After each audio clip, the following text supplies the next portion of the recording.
अभिवादन दर्शकवृन्द, च्यानल एजको प्रस्तुति एज टक शो। विशेष त हामी कोरोना विशेषमै छौँ, तर देशमा बदलिँदो परिस्थितिमा यो लकडाउनको अवस्थामा पनि राजनीतिक वृत्त अझ गरमागरम भएको छ। भर्खरै सरकारद्वारा जारी गर्न खोजिएको अध्यादेश 2वटा र साथसाथै समाजवादी पार्टी नेपालका केही सांसदहरूलाई अपहरण गर्ने शैलीमा काठमाडौँमा ल्याइएको अवस्था पश्चात देशमा अर्को राजनीतिक वृत्तमा भूकम्प र तरङ्ग निस्किएको छ। यसैको सन्दर्भमा चर्चा परिचर्चा गर्नको निमित्त हामीले समाजवादी पार्टी नेपालका महासचिव गङ्गा श्रेष्ठलाई सम्पर्कमा निम्ति आएका छौँ। साथसाथै उहाँ डाक्टर सुरेन्द्र यादवलाई काठमाडौँ ल्याए पश्चात उहाँलाई रेस्क्यु गर्नको निमित्त सक्रिय हुनुभएको व्यक्तित्व हामीले पत्र पत्रिकामा पढेका थियौँ, मिडियामा हेरेका थियौँ। त्यसैले उहाँलाई हामीले निम्ति आएर उहाँसँग यही कुरामा यही सेरोफेरोमा चर्चा परिचर्चा गर्नलाई सम्पर्कमा ल्याएका छौँ। सबभन्दा पहिला स्वागत गरौँ गङ्गा श्रेष्ठलाई। गङ्गा श्रेष्ठ, तपाईँलाई कार्यक्रममा स्वागत छ। हजुर, धन्यवाद, नमस्कार। गङ्गा श्रेष्ठजी, हामीलाई अलिकति बताइदिनुहोस् न, अस्ति हामीले भर्खरै हिजोको यो होटल म्यारियटको घटनामा तपाईँले रेस्क्युमा प्रत्यक्ष संलग्न हुनुभएको हामीमा जानकारी आएको छ, अलिकति स्पष्ट पारिदिनुहोस् न। त्यो हिजो होटल म्यारियटको घटना चाहिँ कस्तो भनेदेखि हाम्रो पूर्व स्वास्थ्य राज्य मन्त्री माननीय डाक्टर सुरेन्द्र यादवजी आफ्नै गाउँको घर मौतरीमा हुनुहुन्थ्यो। त्यहाँ गएर हाम्रो पूर्व आइजिपी सर्वेन्द्र खनालजी, त्यस पछाडि गएर महेश बस्नेतजी र अर्का एकजना सांसदजी उहाँलाई लिन उहाँकै घरसम्म पनि पुग्नुभयो। यो विषयमा व्यापक रूपमा डाक्टर सुरेन्द्र यादवको आफ्नै मुखबाट हामीले उहाँका सबै घटनाक्रमहरू यो सुनि नै सकेका छौँ। उहाँलाई रातारात काठमाडौँ ल्याइयो। काठमाडौँ ल्याएर होटल म्यारियटमा उहाँलाई चाहिँ त्यहाँ राख्ने काम भयो र उहाँले पार्टीको अध्यक्षद्वय बाबुराम भट्टराई र उपेन्द्र यादवज्यूसँग सम्पर्क गर्न सफल पनि हुनुभयो र अध्यक्षज्यूहरूले उहाँलाई त्यहाँबाट जसरी हुन्छ निस्कनुहोस् भनेर निर्देशन गरिसक्नु भए पछाडि उहाँ निस्किनुभयो र हामीलाई अर्थात् मलाई त्यहाँ होटल म्यारियटमा अरू पनि साथीहरू हुनुहुन्छ, तपाईँ त्यहाँ गएर जबरजस्ती ती साथीहरूलाई राखिएको हो कि अर्थात् साथीहरू स्वैच्छिक ढङ्गले नै गएर बस्नुभएको, तपाईँ पार्टीको महासचिव पनि भएको हिसाबले तपाईँले गएर यो चाहिँ वास्तविकता के हो बुझ्नु पर्यो, साथीहरूलाई भेट्न पर्यो भनेर भन्नुभयो। मभन्दा अगाडि नै बिहान हाम्रो पार्टीका वरिष्ठ नेता अशोक राईजी पुगिसक्नु भएको थियो। म जाँदाखेरि उहाँ निस्किसक्नु भएको थियो र म जाँदाखेरि हाम्रो अङ्काजी शेर्पा नेताजी लगायत अरू केही साथीहरू पनि त्यहाँ हुनुहुन्थ्यो र त्यतिखेर हामी होटल म्यारियटमा त पुग्यौँ, तर होटल म्यारियटको त्यो गार्डहरूलाई एउटा के निर्देशन रहेछ भने हामीलाई भित्र छिर्न नदिनु भन्ने निर्देशन रहेछ र हामीले धेरै नै त्यहाँ कोसिस गऱ्यौँ भित्र छिर्नको लागि, तर हामीलाई भित्र छिर्न दिएन। नदिइसके पछाडि हामी बाहिरै बसेर सम्पर्क जोड्ने कोसिस गरिरह्यौँ। त्यो बिचमा 1-2वटा गाडीहरू आउने जानेहरू पनि भइ नै रह्यो र हाम्रो साथीहरूको चाहिँ अलिअलि ग्यादरिङ बढ्दै गइसकेपछि एकाएक भित्रबाट चाहिँ हाम्रा उपमहासचिव दानबहादुर विश्वकर्माजी, उहाँको मिसेस जो सङ्घीय सांसद पनि हुनुहुन्छ यो समानुपातिको तर्फबाट कलुदेवी विश्वकर्मा, त्यस पछाडि गएर हाम्रो अर्गरियाजी, उहाँहरू निस्किनु भएर एउटा रातो गाडीमा उहाँहरू बस्न थाल्नुभयो र हामीले बाहिरै गेटबाट वास्तविकता के हो तपाईँहरूले यो कुरा बताउनु पर्यो भनेर भन्दै थियौँ र उहाँहरू चाहिँ अब चाहिँ गाडी ब्याक गरेर पछाडिको द्वारबाट चाहिँ उहाँहरू निस्किनु भएको छ, पछाडिको गेटबाट निस्किनु भएको छ, त्यो हामीले देख्न पाएनौँ र अब उहाँहरू निस्किसक्नु भए पछाडि हामी किन बस्ने त्यहाँ भनेर हामी पनि बाहिर चाहिँ निस्किन खोजिराखेका थियौँ।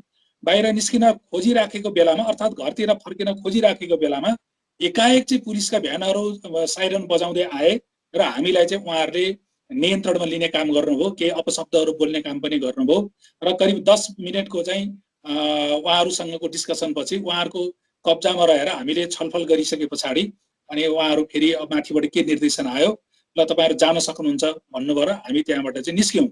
खास गरिकन हामी त्यहाँ गइसकेपछि अब समाजवादीका नेताहरू कार्यकर्ताहरू यो होटल घेर्न चाहिँ आउनुभयो भन्ने खालको उहाँहरूलाई त्यो आतंक चाहिँ अब चाहिँ भएछ, त्यो लागेछ र उहाँहरू चाहिँ त्यहाँबाट वास्तवमा अर्को होटलतिर सिफ्ट चाहिँ अब चाहिँ भएको हामीले बुझ्यौँ। हिजोको घटना म्यारियटको त्यही नै हो। अनि गङ्गाजी, तब त्यो अवस्थामा डाक्टर सुरेन्द्र यादव पहिल्यै त्यहाँबाट निस्किसक्नु भएको भन्ने कुरा आएको थियो होइन? हो अनि डाक्टर सुरेन्द्र यादव पहिला निस्किनु भएको, उहाँ चाहिँ बिहानै निस्किनु भएको हो। हामी पुग्दा भन्दा म चाहिँ 8:30 बजे पुगेको थिएँ। अरू साथीहरू त्योभन्दा केही अगाडि पुग्नु भएको थियो। अङ्काजीहरू 8 बजे नै त्यहाँनिर पुगिसक्नु भएको थियो। सुरेन्द्रजी त 5 बजे बिहान नै निस्किनु भएको। अनि तपाईँ के भन्नुहुन्छ यसलाई? साँच्चै नै यो अपहरण नै भन्नुहुन्छ अथवा यो चाहिँ एउटा कोइन्सिडेन्स मात्र हो? यो वास्तवमा अपहरणका पनि विभिन्न मोडेलहरू हुन सक्छन्। कसै कसैलाई तपाईँको एकदम मानसिक रूपमा दबाब दिएर या चाहिँ एक ढङ्गले मानसिक रूपमा आतंकित बनाएर तारतम्य मिलाएर त्यसरी पनि अब अपहरण हुन्छ। र अर्को तरिका भनेको जोड जबरजस्ती हतियार देखाएर हैन बल प्रयोग गरेर पनि अपहरण हुन्छ। अब यहाँ चाहिँ अहिले मिडियामा कसरी आइराखेको छ भने अब सर्वेन्द्र खनाल जानुभयो, ल ठिक छ, त्यस पछाडि गएर महेश बस्नेत जानुभयो, के उहाँहरूले हतियार देखाउनु भयो? कञ्चटमा राखेर डाक्टर सुरेन्द्र यादवको कञ्चटमा चाहिँ पिस्तल तेर्स्याएर चाहिँ उहाँहरूलाई उठाएर ल्याएको हो? उहाँ त आफ्नो साथी भएको हुनाले जाउँ भनेर आउनुभएको भन्ने खालको कुरा अहिले मिडियामा वास्तवमा चाहिँ जबरजस्ती एउटा त्यो लजिक एउटा त्यो तर्क चाहिँ गर्न खोजिराखेको देखिन्छ। तर सुरेन्द्र यादवजीसँग हामीले गरेको कुरा र सुरेन्द्र यादवजीले सार्वजनिक रूपमै विभिन्न सञ्चार माध्यमहरूसँग उहाँले चाहिँ अब बोल्नु भएको कुराहरू सुन्दाखेरि प्रष्ट हुन्छ कि त्यो चाहिँ वास्तवमा एक ढङ्गको त्यो राजनीतिक एउटा अपहरण नै थियो। र त्यो अपहरणको अभिष्ट भनेको उद्देश्य भनेको जसरी हुन्छ समाजवादी पार्टीलाई फुटाउने र हिजो नै सम्भव भएसम्म दल दर्ता गर्ने निर्वाचन आयोगमा भन्ने हाम्रो प्रधानमन्त्रीजीको चाहिँ एउटा योजना भएको बुझियो। र यो चाहिँ मेरो आफ्नो ठाउँबाट हेर्दाखेरि मेरो एनालाइसिसबाट यो अपहरण नै भनेर म निष्कर्षमा छु। अनि भर्खर महेश बस्नेतको पनि अभिव्यक्तिहरू सार्वजनिक भइसकेको अवस्था छ। उहाँ यसलाई अपहरण मान्न तयार हुनुहुन्न, तपाईँ के भन्नुहुन्छ? त्यही त अघि मैले भनिहालेँ, उहाँले अपहरण मान्न तयार हुनुहुन्न। तर उहाँ जोड जबरजस्ती चाहिँ एक ढङ्गले रातारात चाहिँ डाक्टर सुरेन्द्र यादवजीको महोत्तरीमा रहेको घरमा पुग्नु, त्यस पछाडि सुरेन्द्र यादवजीलाई आफ्नो गाडीमा समेत चढ्न नदिनु, उहाँ जनकपुर जान्छु भन्दाखेरि पनि होइन बाह्रमा चाहिँ उता जाउँ भनेर भन्नु, त्यस पछाडि जहाँ गए त्यही नै पछि लाग्नु होइन। यो सबै अझ नि के हो त भन्दाखेरि वास्तवमा चाहिँ यो एउटा अपहरण नै हो। र उहाँहरूले एउटा शक्तिको दुरुपयोग पनि गर्नुभएको देखियो। प्रधानमन्त्रीज्यूसँग उहाँहरूले बाटोमै सम्पर्क पनि गराइदिनु भएको देखियो। प्रधानमन्त्रीज्यूले चाहिँ सुरेन्द्र यादवजीलाई अहिले सहयोग गर्नु पर्यो पार्टी फुटाउनको निम्ति, अब उता राजपाको पनि आउँदैछन् भनेरसम्म भन्नु भ्याउनु भएको कुराहरू पनि आयो। निश्चित यो त शक्तिको दुरुपयोग हो नि।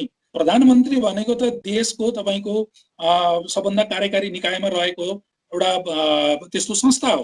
त्यो संस्थाको शक्ति नै दुरुपयोग गरेर उहाँले मान्छेहरू परिचालन गरेर एकदम शिष्ट सभ्य भद्र ढङ्गबाट चाहिँ गरिएको अपहरण हो क्या यो। अनि म प्रसङ्ग अलिकति फर्केँ। अब तपाईँको अरू सांसदहरूसँग सम्पर्क भइसकेको त महासचिव भइसकेले होटल म्यारिटबाट अरू निस्केको सांसदहरूसँग? सांसदजीहरूसँग पनि सम्पर्क भइ नै सकेको छ। हिजो बेलुकासम्म आउँदाखेरि हामीले सांसदजीहरूसँग प्राय सबैसँग कुराकानी गरिसकेका छौँ र आज पनि हामी केही सांसदजीहरूसँग चाहिँ अब कुराकानी गर्दैछौँ, भेट्दैछौँ। अब हाम्रो प्रधानमन्त्रीजी अर्थात् चाहिँ नेकपाका अध्यक्ष केपी शर्मा ओलीज्यूले जुन समाजवादी पार्टी फुटाउनको निम्ति जे जस्ता चाहिँ उहाँले हत्कण्डाहरू प्रयोग गर्नुभयो, मैले सुने अनुसार त अब उहाँ चाहिँ पैसै बाँड्न पनि तयार हुनुभयो, त्यस पछाडि गएर पद बाँड्न तयार हुनुभयो।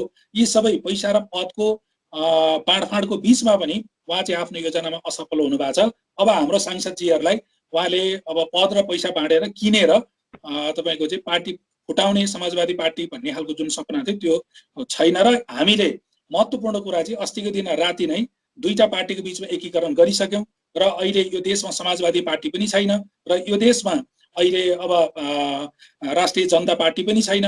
दुईटा पार्टी मिलाएर हामीले नयाँ अर्को चाहिँ राजनीतिक पार्टी बनायौँ जसको नाम भनेको जनता समाजवादी पार्टी नेपाल भन्ने छ। अहिले अब नयाँ पार्टी आइसक्यो। अब पुराना पार्टीको तपाईँको हैसियतमा साथीहरूलाई लगेर पार्टी दर्ता गराएर फुटाउने अब यी सपनाहरू उहाँको सबै तुइयो, अब सकियो। अलिकति फेरि प्रसङ्गमा फर्केँ।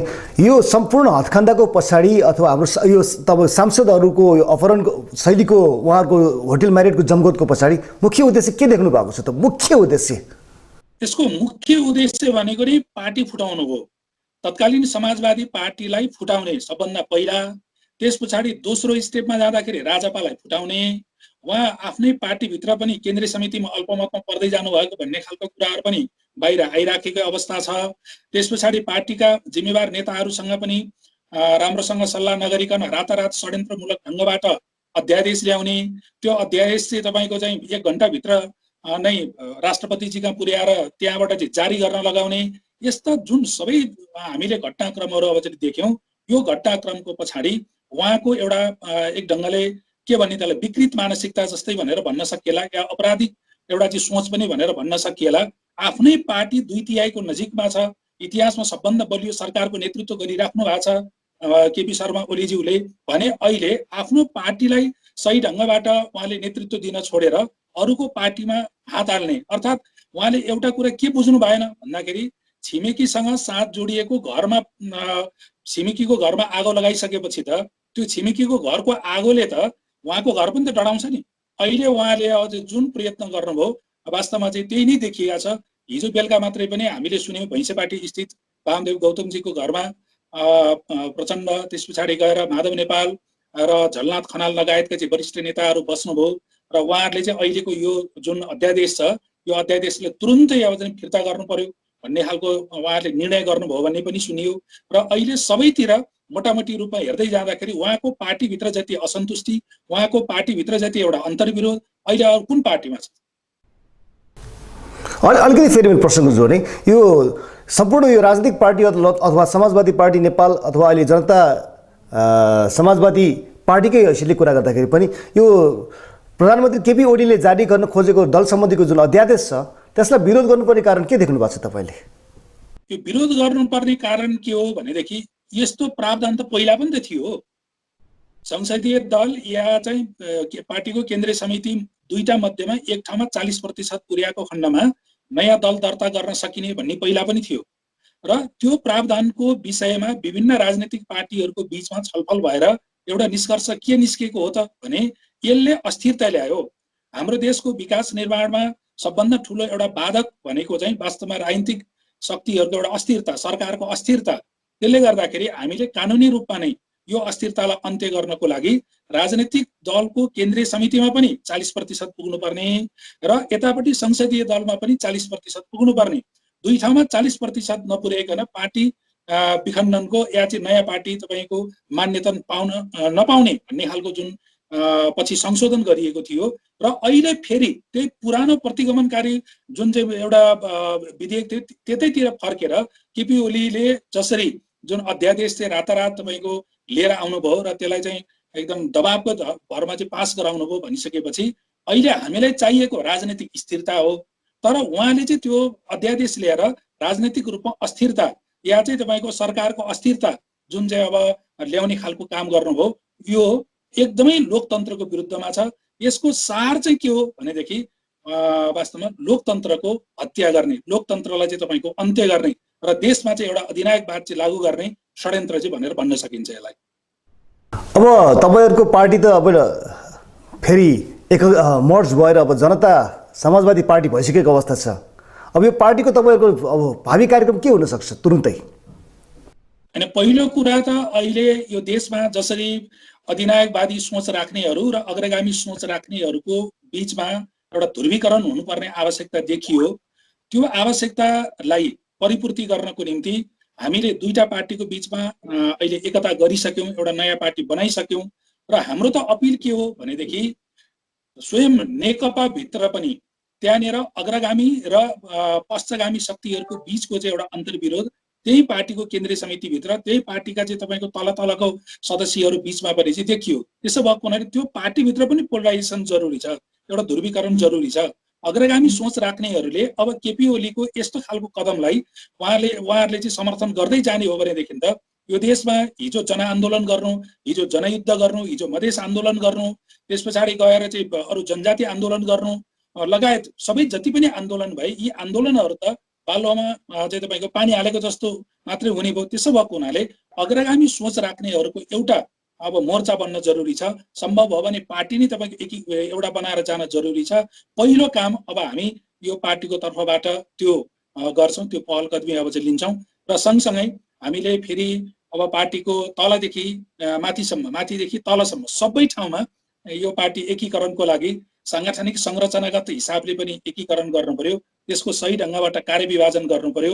यो सबै कामहरू पनि हामी गर्छौँ। तर मुख्य हाम्रो तपाईँको पहल कदमी चाहिँ राजनैतिक रूपमा एउटा ध्रुवीकरण गराउनेतिर नै हाम्रो बढी ध्यान केन्द्रित हुन्छ। गङ्गाजी, तपाईँसँगको यो कुराकानीको अन्त्यमा तपाईँ दर्शकलाई के भन्न चाहन्छु भने कृपया। म खास गरिकन दर्शकहरूलाई के अनुरोध गर्न चाहन्छु भनेदेखि अहिले यतिखेर अधिनायकवाद र लोकतन्त्रको बीचमा एउटा ठुलो लडाई यो देशमा चलिरहेको छ। यो सामान्य अवस्था होइन। हामीले यतिखेर केपी ओलीले जसरी नेतृत्व गर्दै हुनुहुन्छ, उहाँको नेतृत्वमा अब यो सरकार अगाडि बढिरहने हो भनेदेखि यो देशको लोकतन्त्र धरापमा पर्नेछ, खतरामा पर्नेछ।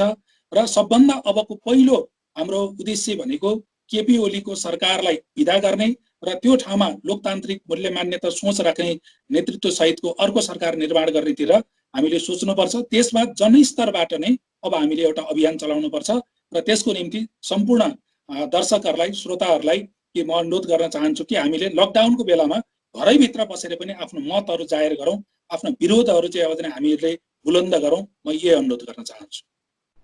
कार्यक्रममा सहभागी भइदिनु भयो, धेरै धेरै धन्यवाद तपाईँलाई। हस्, धन्यवाद यहाँलाई पनि। दर्शकबिन, भर्खर हामीले कुरा गऱ्यौँ भर्खरको समाजवादी पार्टी नेपालको महासचिव गङ्गा श्रेष्ठसँग।